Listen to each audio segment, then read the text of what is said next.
morning, children. Today we are going to study our new lesson, that is force and pressure. So in this lesson we are going to study what is meant by force.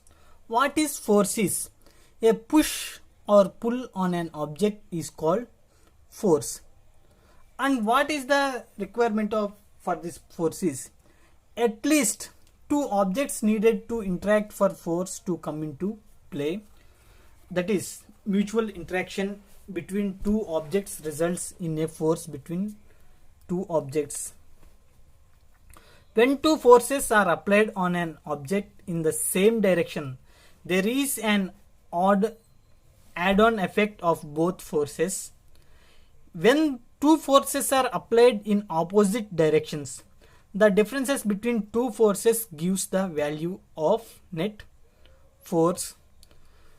Force is expressed in terms of its magnitude and the direction in which it is working. That means force, it is given by its magnitude and the direction in which it is working.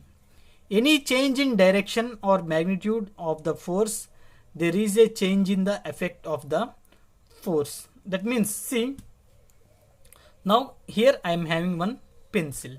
Okay, on this pencil I am applying some, that means I am pushing or pulling this pencil. Okay, if there is change in the magnitude of the force, that means if there is change in force applying on this object, surely there will be change in the effect.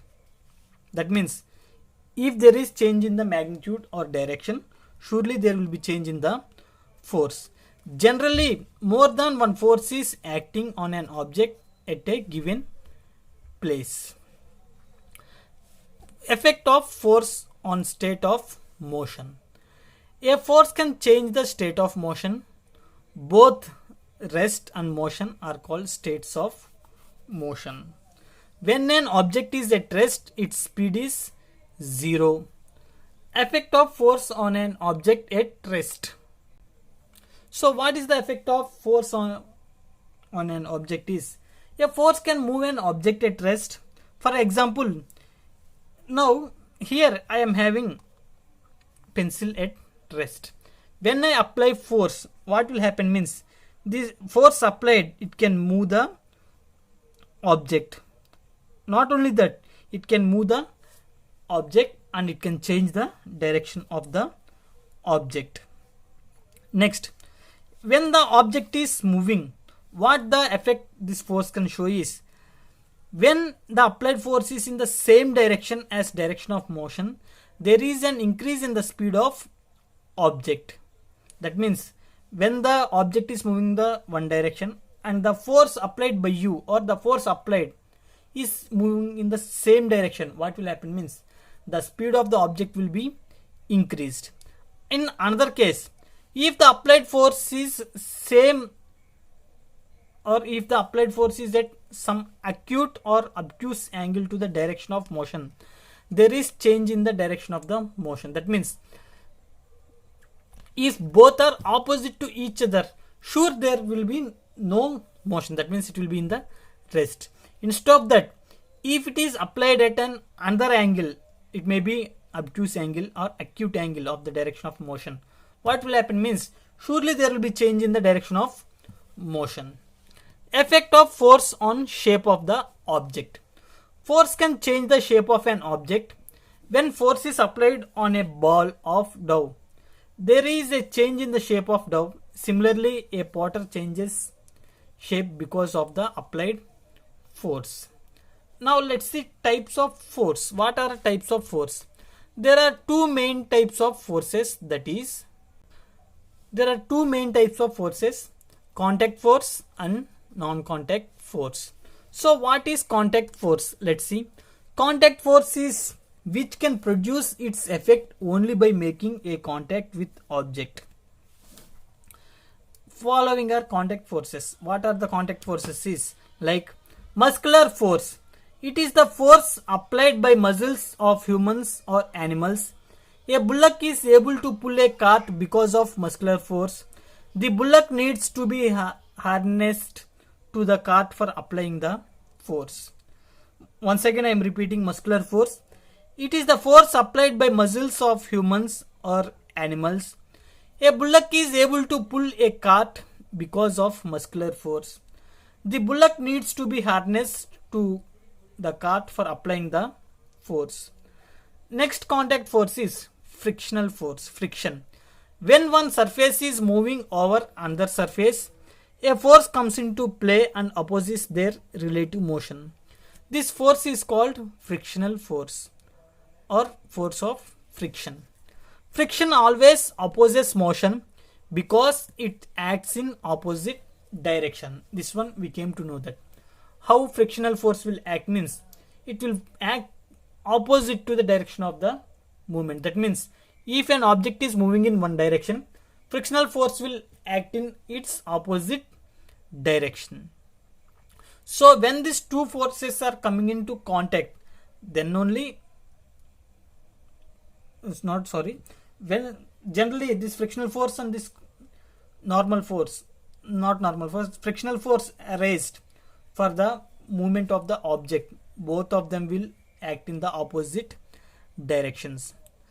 Force of friction arises due to contact between two surfaces. If there is no contact between two surfaces, there would be no friction. So this muscular force and frictional force are example of these contact forces. Let's see our next type of force is non-contact force.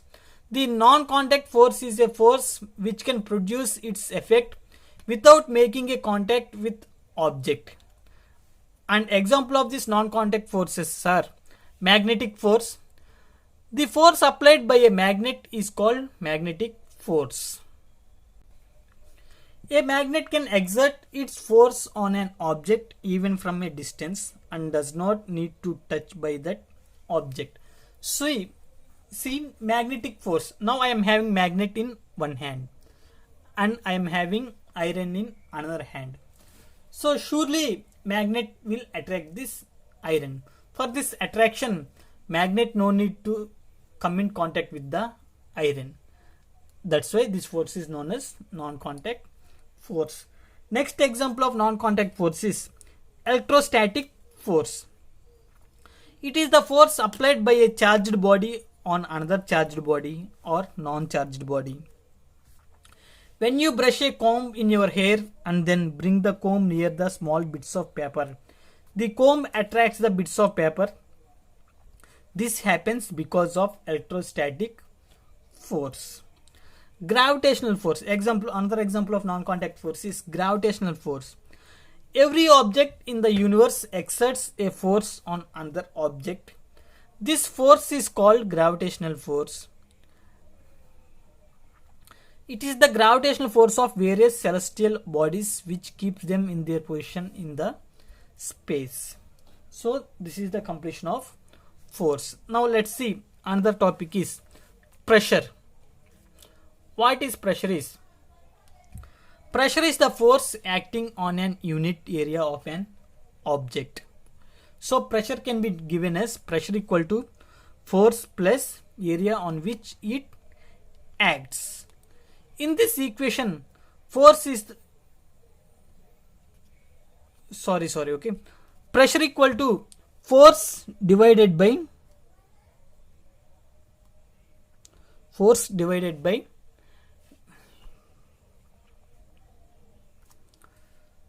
pressure equal to force divided by area on which it acts.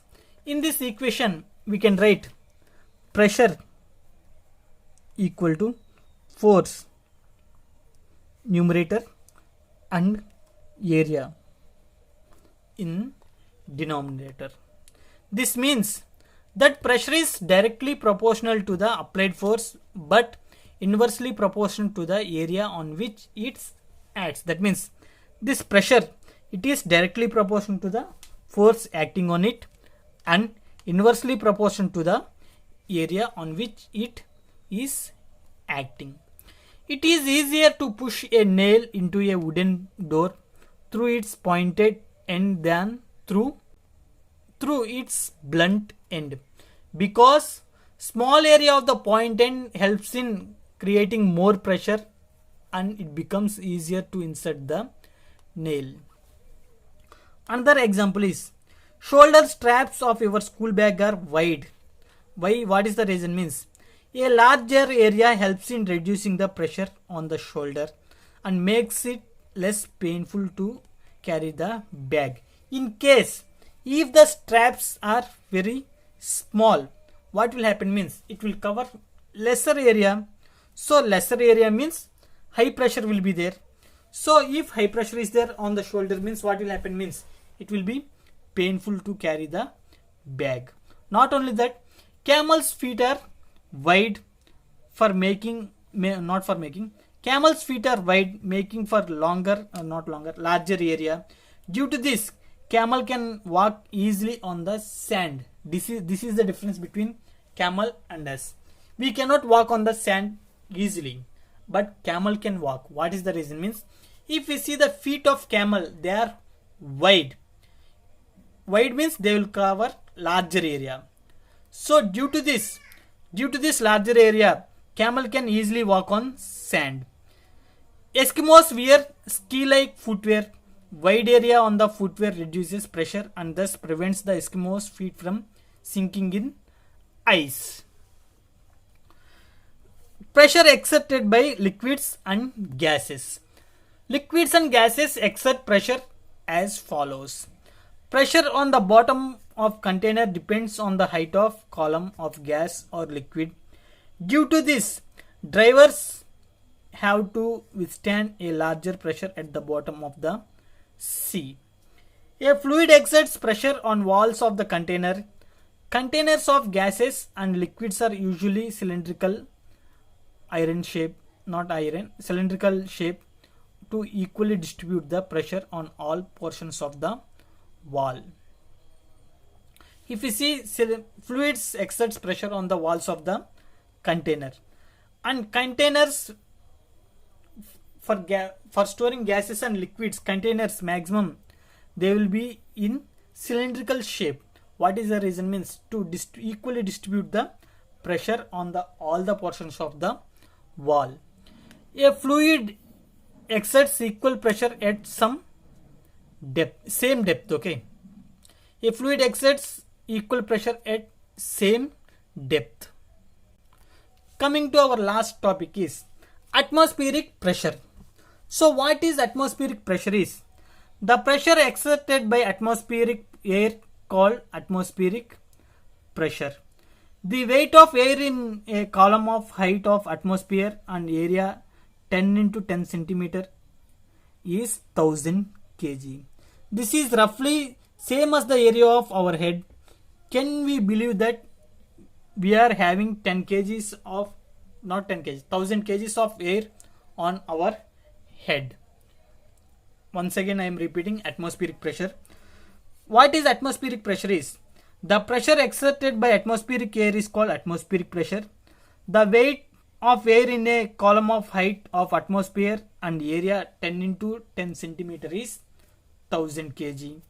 This is roughly same as the area of our head. That means our head will be 10 into 10 centimeters roughly. That means the atmospheric pressure on our head is 1000 kgs. And this is the completion of our lesson, force and pressure.